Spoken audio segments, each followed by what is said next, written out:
하나님은 내 아내라는 제목으로 은혜를 나누고자 합니다. 저번 주에 이어서 삼국지 얘기를 한 번 더 하려고 합니다. 그 저번 주에 제가 말씀드린 그 내용을 한 번 더 풀어서 제가 설명을 해드리고자 하는데요. 그 삼국지에는 오나라가 있고 위에는 위나라가 있고 그 오른쪽에는 총나라가 있습니다. 근데 위나라의 조조의 이 위세가 대단했습니다. 그래서 조조의 100만 대군이 오나라를 함락시키기 위해서 수중전을 배를 타고 이제 건너오려 그러는데, 그때 이 오나라의 해군과 총나라의 공명제갈량이 그리고 여러 연합을 해서 적벽대전을 놀랍게 치루어서 승리를 하고 조조의 100만 대군은 처참한 실패를 경험하게 됩니다. 그러면서 오나라의 그 해군 대장인 주유가 그 전쟁을 같이 치루어 보면서 유비와 그의 그 참모가 되는 공명제갈량을 보면서 너무나도 두려운 거예요. 저 사람들이 앞으로 우리에게는 큰 적이 되겠다 싶어가지고 몇 번 그들을 죽이려고 애를 썼지만 죽이지 못하고 마지막에는 색다른 방법으로 유비를 죽이려고 이제 음모를 꾸미는데, 그 주유가 오나라의 대도독이었던 그 해군 대장인 주유가 자기의 주군인 송곤에게 송곤의 누이 동생인 손상향을 얼마 전에 부인을 잃은 유비에게 시집 보내라고, 시집을 보낸다는 미끼를 던져서, 사실 시집 보낼 마음은 없는데 시집 보낸다는 미끼를 던져서 유비를 오나라로 건너오게 해서 혼례를 치르고 가라고 유비를 좀 속된 말로 꼬십니다. 유인을 하는 겁니다. 이 전가를 받은 총나라의 참모회의에서 이게 뻔하게 주유의 계략인 것을 알고 여러 대신들은 이를 반대하지만 공명제갈량은 안심하고 다녀오라고. 그래서 제갈량의 말을 믿고 혼인을 위해 오나라로 떠나는 유비와 그 호위무사, 이제 경호원이죠. 경호원인 조자룡에게 공명제갈량이 비단 주머니 3개를 건네며, 이 포인트는 비단 주머니에 있어요. 비단 주머니 3개를 주면서 이 3개 비단 주머니에는 거기에 맞는 계략들이 하나씩 들어있어. 강을 건너간 후에 첫 번째 비단 주머니를 풀어보고 어려움에 처할 때마다 두 번째, 세 번째 비단 주머니를 차례로 풀어보도록 하시오. 그렇게 당부를 합니다. 그렇게 해서 강을 건넌 유비와 이제 유비를 수행한 조자룡이 강을 건너자마자 첫 번째 비단 주머니를 풀어서 보니까 군사를 풀어서 오나라의 그 온 사방에 이 혼인 사실을 알 것, 그게 이제 계책이에요. 그러니까 사방의 군사들이 오나라 방방곡곡을 다니면서 유비와 그 나라의 주군의 여동생인 손상향이 결혼합니다. 그러니까 이 혼인 사실이 알려지자 이를 알지 못했던 송곤과 손상향의 모친 그 왕의 어머니죠. 오태우가 노발대발해가지고 왕인 송곤을 박탈하고 추궁을 해가지고 송곤은 어쩔 수 없이 계책을 자기 어머니인 오태우에게 실토를 하게 됩니다. 그것을 다 듣고 난 그 손태우는 더 크게 화를 내는 거예요. 아니, 자기 딸을 미끼로 한다는 게 이게 말이 되느냐 해가지고 더 격노하게 돼가지고 유비를 직접 만나서 얘기를 해본 후에 결국은 유비와 자기가 아끼는 딸을 그 손상향과의 혼인을 하게 합니다. 이렇게 혼인이 기정사실화되어서 혼인을 치르면서 가까스로 유비는 첫 번째 위기를 넘기게 됩니다. 그리고 처음 결혼하고 난 다음에 손상향과의 달콤한 신혼생활이 계속돼서 유비는 자기 나라로 돌아갈 생각은 하지 않고 오나라에 머물며 계속 행복한 시간을 보내고 돌아갈 생각을 안 해요. 그래서 밑에 있던 조자룡이 답답해가지고 형주로 돌아가야 되는데 좀 마음이 좀 다급하니까 두 번째 비단 주머니를 여니까 유비에게 조조군이 형주에 쳐들어온다고 알릴 것. 비단 주머니, 두 번째 비단 주머니가 바로 그거예요. 그래서 유비를 찾아간 조자룡이 아침에 공명 선생님한테서 기별이 왔습니다. 조조가 50만의 대군을 이끌고 우리 나라 형주로 지금 쳐들어오고 있습니다. 형세가 심히 위태롭습니다.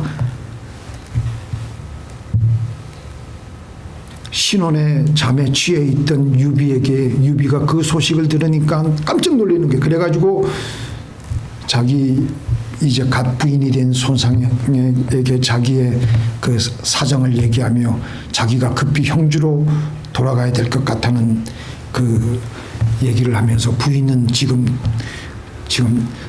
같이 데려가지 못할 것 같다고 하자 그 손상향이라는 그 부인이 자기도 기꺼이 남편을 따라 나서겠다고 그렇게 해서 유비는 그날 밤으로 그 자기 장모인 오태우에게 세배를 드린 후에 아무도 모르게 형주로 길을 야간 도피하는 겁니다.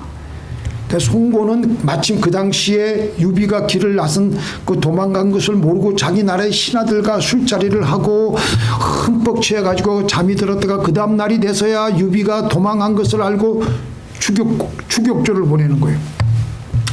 추격조를 보내는데 유비는 적은 병력과 조자룡이 워낙 이 무예가 뛰어나지만 워낙 이 주유가 보낸 이 군사들의 이 숫자가 너무나도 많으니까 안 되는 거예요. 거기서 이제 유비가 죽을 위기에 처하는데 조자룡이 거기서 제갈룡이 준 세 번째 비단 주머니를 풀게 되는데 마지막 제갈룡의 묘책은 손상향을 내세워 위기를 피하라는 것입니다. 유비는 그 쪽지를 보고는 자기의 이제 갑부인이 된 손상향 앞에 나가가지고 눈물을 글썽이며 이 난국을 해칠 사람은 부인밖에 없다고.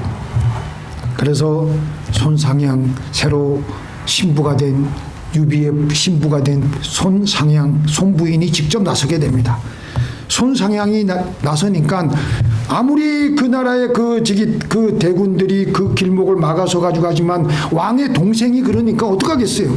할 수 없이 그들은 물러설 수밖에 없었고 이제 유비 일행은 포위를 벗어나 형주로 향하게 됩니다. 위기를 벗어난 유비는 강가에 다다르는데 또 쫓아온 주유의 군대로 큰 위기에 처하게 되는데 더 이상의 비단 이제 주머니는 없는데 강을 건널 데가 없어가지고 어쩔 줄 몰라 하고 막 안타하고 발을 동동 구르고 있는 그때에 제갈량이 20척의 배를 가지고 나타나 그 배로 무사히 탈출을 할 수 있게 됩니다. 시간과 공간에 전체를 꿰뚫어 보고 있는 공명제갈량이 언제 어느 상황에서도 거기에 맞는 비단 주머니를 준비하였기에 조자룡은 어려운 일을 당할 때마다 그 비단 주머니를 차례로 꺼내보면서 위기를 돌파할 수 있었으며 무사히 형주로 돌아오게 되었던 것입니다. 하나님께서 우리의 삶을 움직여 나가시는 것과 매우 비슷한 점이 있어서 이렇게 더 한 번 더 소개해 드립니다. 제가 저번 주에 말씀드린 바와 같이 창세기 12장 1절에 보면은 하나님께서는 본토 친척 아브라함에게 본토 친척 아비집을 떠나라 그랬어요. 근데 떠나라고 하실 때 어디로 가라고는 말씀하지 않으셨어요. 그죠? 그런데 떠나는 도중에 떠나다가 하나님 말씀과 명령대로 떠나니까 두 번째 비단 주머니가 그에게 도착한 거예요. 그게 뭐냐? 어디로 가야 되느냐? 가나안으로 가라는 것이 하나님의 두 번째 비단 주머니였습니다. 떠나지 않았으면 그 다음 단계인 가나안으로 가라는 말씀을 결코 아브라함은 듣지 못했을 것입니다. 다음 단계의 말씀을 들을 때는 반드시 그 전 단계로 나아가고 있을 때에만 그 말씀이 들리게 되는 겁니다.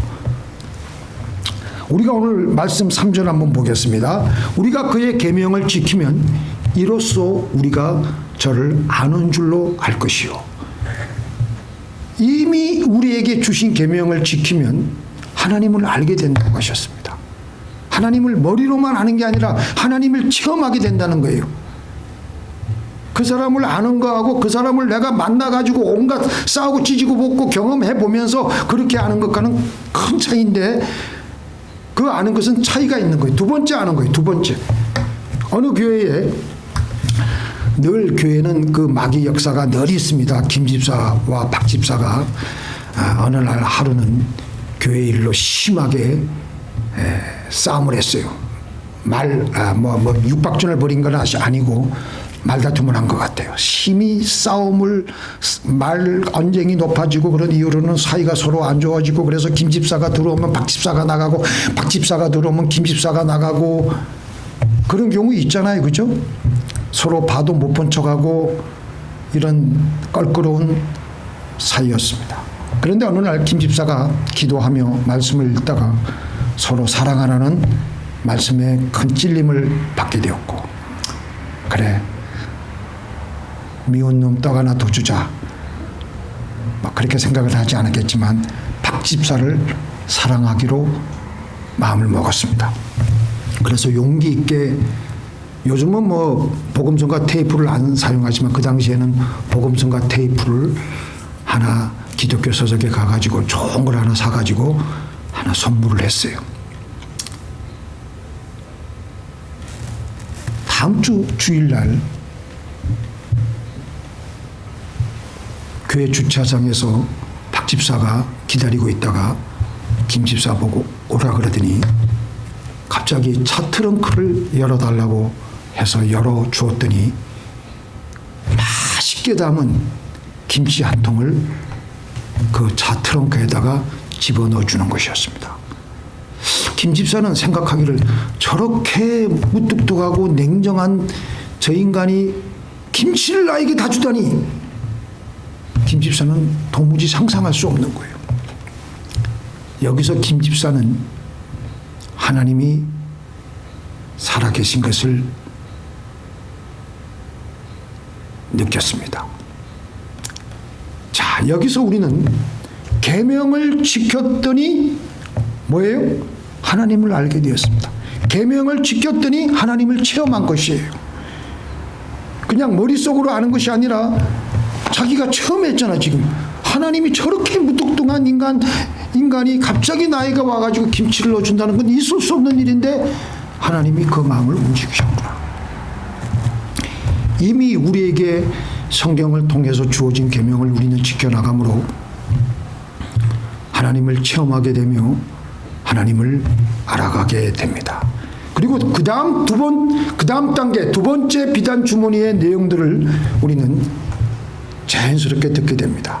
첫 번째, 우리가 하나님이 이미 우리에게 주신 계명을 잘 지키면은 하나님을 체험하게 되고 하나님의 사랑이 슬슬 우리에게 몰려 들어와요. 근데 그 다음에 우리의 실생활이 얼마나 복잡합니까? 거기에 맞는 하나님의 말씀이 우리에게 잘 들려요. 자, 5절 한번 읽어볼까요? 시작. 누구든지 그의 말씀을 지키는 자는 하나님의 사랑이 참으로 그 속에서 온전케 대하나니 이로써 우리가 저에게 있는 줄을 아노라. 말씀을 지키는 것은, 말씀을 순종하는 것은 적극적인 순종이에요. 말씀은 계명보다 범위가 넓습니다. 계명을 포함하는 것은 물론 하나님의 모든 말씀을 가리킵니다. 그러니까 하나님의 말씀을 우리의 생활에, 우리의 삶에 적용하는 겁니다. 우리의 생활이 얼마나 복잡합니까? 계명 가지고는 안 돼. 그럴 때는 하나님의 모든 말씀을 이렇게 기도하면 하나님이 그 말씀을 우리에게 해주시는 거예요. 그리고 그 말씀대로 순종하면은 하나님을 체험하는 것 이상으로 이제는 하나님의 사랑이 온전케 되며 내가 하나님 안으로 어떻게 된다고요? 들어가게 되는 거예요. 우리가 저 안에 있는 줄로 아노라. 이 아노라도 머릿속으로 아는 게 아니라 우리가 하나님 안에 들어가는 것을 체험하게 된다는 거예요. 기네스코. 우리가 저 안에 있는 줄을 아노라고 한 것은 단순히 머리로만 아는 게 아니라 하나님 안에 내가 들어가 있는 것을 체험하는 거예요. 성경학자들 주석 보면은 내가 어떻게 하면 하나님 안에 들어가야 된다 여러 가지 말들이 많고 줄줄이 말을 많이 하는데 기도 많이 해야 되고 하나님을 항상 하나님 말씀대로 믿으면 돼. 하나님께 많이 기도하는 것 가지고 하나님을 많이 생각하는 것 가지고 그거 가지고 안 돼. 기도하고 말씀대로 행하고 순종할 때 우리는 하나님 안에 들어가는 것입니다. 하나님 안으로 들어가게 되면서부터 우리 안에는 다시 하나님이 우리 안에 들어오세요, 안 들어오세요? 이해가 안 되시죠? 그게 바로 영적인 법칙. 우리는 다시 하나님 안으로 들어가며 하나님은 우리 안에 다시 들어오세요. 그렇게 해서 하늘나라의 모타가 돌고 돌아감으로 역사를 만들어내게 되는 것입니다. 자, 같이 읽어보겠습니다. 내가 이미 얻었다함도 아니요 온전히 이루었다함도 아니라 오직 내가 예수 그리스도께 잡힌 바 된 그것을 잡으려고 쫓아가느라. 형제들아, 아직 내가 잡은 줄로 여기지 아니하고 오직 하늘 즉 뒤에 있는 것은 잊어버리고 앞에 있는 것을 잡으려고. 자, 예수님이 우리를 잡았어요. 그런데 우리가 또 그 예수님께 잡힌 그것을 또 잡으면서 우리의 구원이 더 깊어지고 예수님은 또 나를 잡고 나는 또 예수님께 잡힌 바 된 그것을 잡으려고 또 몸부림치며 계속해서 모타가 돌아가는 거예요. 우리 안에 이미 들어와 계신 주님, 우리가 예수님 믿는 순간에 우리 안에 누가 들어와서 계신다고요? 하나님이 들어와 계시잖아요. 하나님이 들어와 계신데 우리가 또 하나님 말씀을 제대로 순종함으로 우리가 다시 하나님 안으로 들어가는 거예요.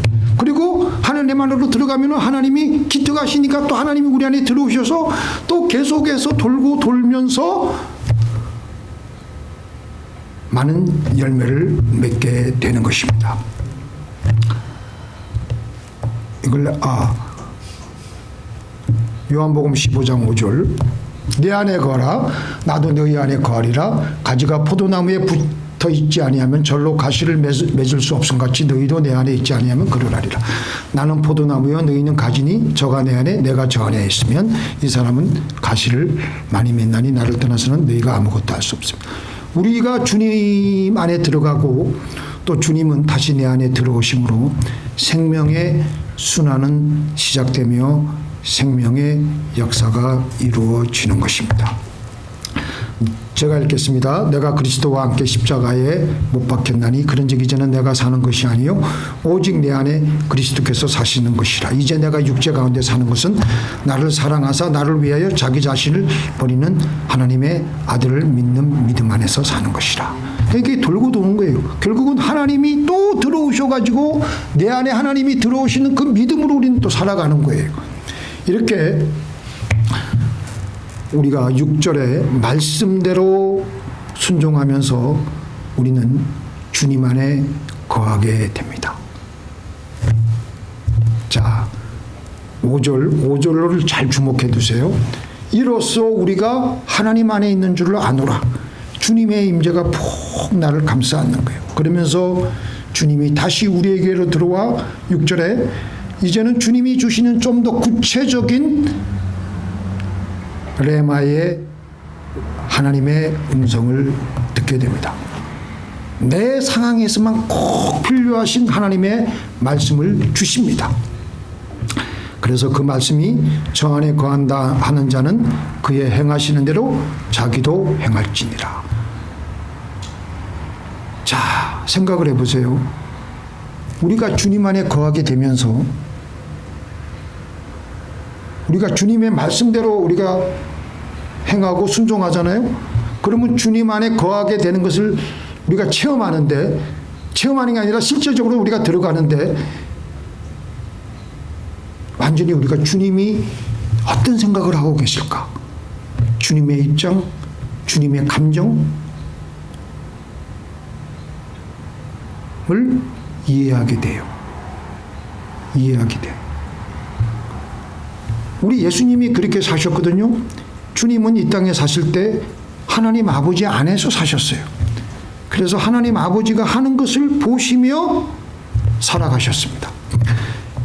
우리 같이 읽겠습니다. 예수께서 저희에게 이르시되 내 아버지께서 이제까지 일하시니 나도 일한다. 그러므로 예수께서 저희에게 이르시되 내가 진실로 너희에게 이르노니 아들이 아버지의 하시는 일을 보지 않고서는 아무것도 스스로 할 수 없나니 아버지께서 행하시는 그것을 아들도 그와 같이 행하노라.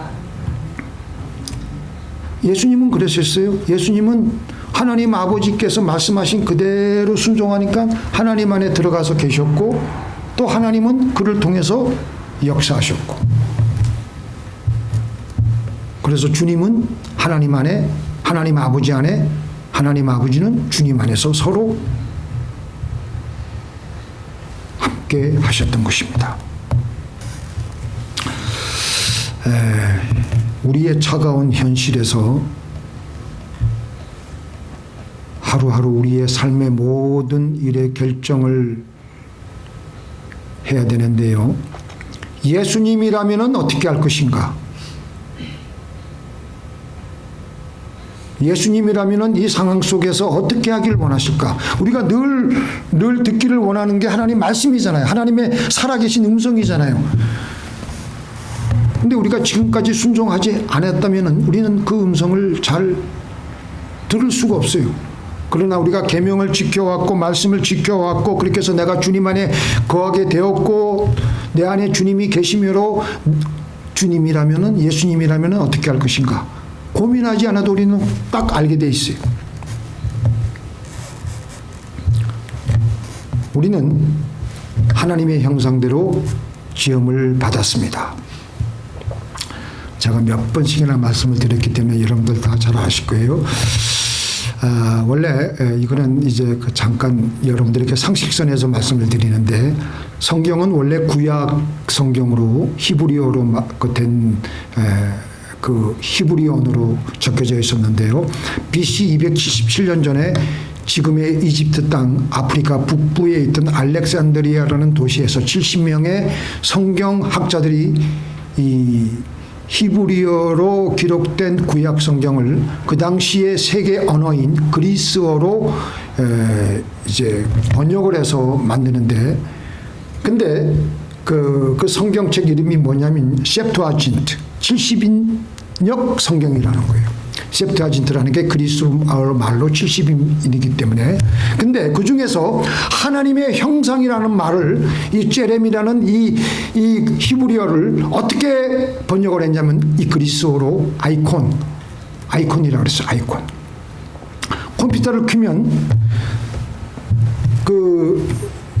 우리가 요즘은 여기는 앱으로 나와 있지만 윈도우에 보면은 조그만 거 있잖아요. 조그만 거. 그죠? 그걸 우리가 뭐라 그래요? 아이콘이라고 그래요. 아이콘을 누르면 그 안에 있는 내용물들이 쫙 나오잖아요. 그죠? 그걸 클릭하면 그 뒤에 있는 숨어 있는 내용물들이 줄줄이 나와요. 하나님께서는 우리를 아이콘이라고 한 것은 우리가 어디를 가든지 누군가가 우리를 클릭을 하면 우리 안에 내가 나오는 것이 아니라 누가 나와야 돼요? 하나님이 나와야 되는 것입니다. 믿습니까? 그래서 우리는 예수님처럼 생각하며 행동하며 살아가야 하는 것입니다. 그게 우리 가장 이 땅에서 행복하게 살아가는 길이에요. 왜 우리가 낙심하고 힘들고 괴로워하고 왜 맨날 믿는다 그러면서도 맨날 찌질이 궁상이 되느냐? 내가 예수님 안에 들어가 있지 못하기 때문에. 그럼 우리가 어떻게 하면 예수님 안에 들어가 있느냐? 이 모타가 돌아가야 돼요. 모타가. 예수를 처음 믿을 때 우리 안에 와 계신 예수님, 그건 우리가 믿어. 그런데 우리가 다시 예수님 안에 들어가려는 것을 신경을 쓰지를 않습니다. 모타가 돌아가지 않아요. 그래서 우리는 내가 기도해서 하나님의 말씀을 듣고 순종함으로 내가 예수님 안으로 들어가며, 이해가 잘 안 되시죠? 이렇게 내가 예수님 안에 들어간다는 게 영어로는 in Christ인데요. 이걸 어떻게 설명하면 제가 저번 주에도 그 말씀을 드렸지만 내가 누군가가 원하는 간절한 뜻, 간절한 말을 내가 그대로 이렇게 행하면요, 내가 그분 안에 들어가는 거예요. 내가 한 말을 내가 잘 지키면 나는 나를 지킬 수 있는 거예요. 근데 내가 한 말을 내가 지키지 못하면 나는 내 안에 거하지 못하고 나는 정신분열 일어나게 되고 나는 완전히 정신 파탄자가 되는 겁니다. 나는 새로운 이중인격자가 되는 거예요. 내가 주님과 일심동체가 되려면은 주님이 말씀하신 그 말을 그대로 내가 순종하고 행하면은 내가 주님 안에 들어가게 되고, 그러니까 이게 우리 육신적인 이 사고방식 가지고는 이해를 못하는 것인데 영적으로는 그렇습니다. 실질적으로 우리는 예수님 안에 그렇게 들어갈 수가 있게 되는 거예요. 그래서 내가 기도해서 하나님의 말씀을 듣고 순종함으로 내가 예수님 안으로 들어가며 예수님은 내 안에 다시 들어오는 사이클이 일어나게 하면 우리의 삶에 놀라운 하나님의 임재의 기쁨이 일어나게 되고 하나님께서 놀라운 열매를 맺게 해주시옵소서.